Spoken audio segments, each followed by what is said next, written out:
Starting today, Hongkong Post will again accept packages destined for the United States, describing the U.S. postal policies as constantly changing and unreasonable. The Hong Kong government said it will launch a protest against such actions with the World Trade Organization.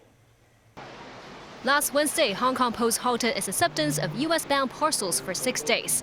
This post office in Central has posted a notice indicating that the service has resumed. Postal workers estimate it will now take 2 to 7 days for parcels to be shipped to the U.S. That is on par with the previous duration, though postal staff noted there might be delays. An e-commerce company reported delays in the delivery of their goods. Fortunately, they did not incur financial losses.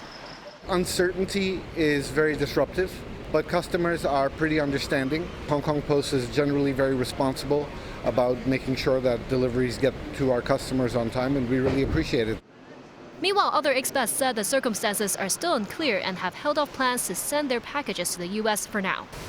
The Hong Kong Postal Workers Union estimates the U.S. Customs currently has a huge backlog of shipments to be handled, with the processing time being twice as long. The union advises delaying shipments unless urgent. 4個字去形容咧，就係朝令夕改。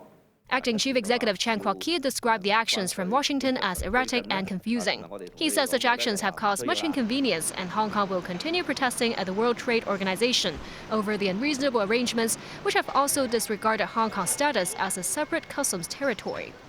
Last week, the U.S. Postal Service announced a suspension in the acceptance of packages from mainland China and Hong Kong. Then, 12 hours later, a policy U-turn as Washington announced operations would partially resume while they study the introduction of a new tariff mechanism. The U.S. also temporarily canceled the de minimis exemption, which allows packages worth $800 or less to enter the country duty-free, before a policy turnaround to postpone the suspension of the exemption.